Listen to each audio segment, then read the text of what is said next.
Praise the Lord. Hallelujah. പ്രിയ സഹോദരങ്ങളെ, ഇന്ന് December 27 ഇന്ന് സഭയിലെ വിശുദ്ധ യോഹന്നാൻ ശ്ലീഹായുടെ തിരുനാളാണ്.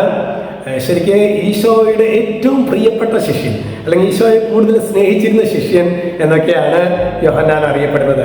നമുക്കറിയാം, സുവിശേഷവും 3 ലേഖനങ്ങളും സുവിശേഷകന്റെ പേരിലുള്ളത് നമുക്കറിയാവുന്നതാണല്ലോ. സ്നേഹത്തിന്റെ സുവിശേഷകൻ എന്നറിയപ്പെടുന്നത് ദേവുസ് കാരിത്താസ് എസ്റ്റ്, ദൈവം സ്നേഹമാകുന്നു. ഇത് ഒരു ഹോംവർക്കാണ്. ഇത് ശ്ലീഹായുടെ ലേഖനത്തിൽ ഉള്ളത്. അതിൻ്റെ കൊട്ടേഷൻ നിങ്ങളുടെ ഇത് ഒന്ന് വായിച്ചു തന്ന് അത് കണ്ടുപിടിക്കുന്നത് ഒരു ഹോംവർക്കായിട്ട് തരികയാണ് കേട്ടോ. ഹല്ലേലൂയ. പ്രിയ സഹോദരങ്ങളെ, വിശുദ്ധ യോഹന്നാൻ ശ്ലീഹായുടെ തിരുനാളിൽ ആഘോഷിക്കുമ്പോൾ നമ്മൾ പ്രാർത്ഥിക്കേണ്ടത്, ദൈവമേ, വിശുദ്ധ യോഹന്നാൻ യേശുവിനെ സ്നേഹിച്ചതുപോലെ ഞങ്ങൾക്ക് ഈശോയെ സ്നേഹിക്കാൻ പറ്റണം. അങ്ങനെ ഈശോയെ സ്നേഹിക്കാൻ പറ്റണമെങ്കിൽ നമ്മൾ എന്ത് ചെയ്യണം? നമ്മൾ സൂക്ഷ്മത്തിനായിട്ട് ഏൽപ്പിച്ചു തന്ന കുറേ പേരുണ്ട്. അത് ആരൊക്കെയായിരിക്കും?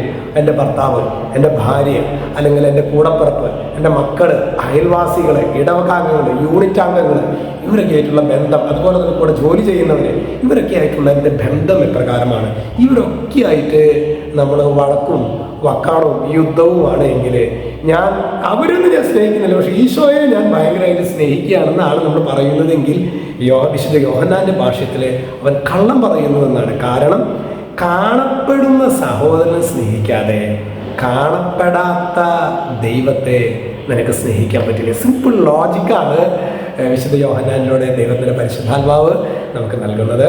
ദൈവമായ കർത്താവെ, ഞങ്ങൾക്ക് ഈശോയെ സ്നേഹിക്കുന്നത് പോലെ തന്നെ ഞങ്ങളുടെ സൂക്ഷ്മത്തിനായി ഏൽപ്പിക്കപ്പെട്ടവരെയും അവരുടെ പരിമിതികളോടെ അവരെ സ്നേഹിക്കാൻ വേണ്ട ദൈവകൃപ ഞങ്ങൾക്ക് നൽകണമേ. രക്ഷിതാവായ യേശു ക്രിസ്തുവിൻ്റെ നാമത്തിൽ അനുഗ്രഹിക്കുന്നു, എപ്പോഴും എന്നേക്കും. ആമേൻ.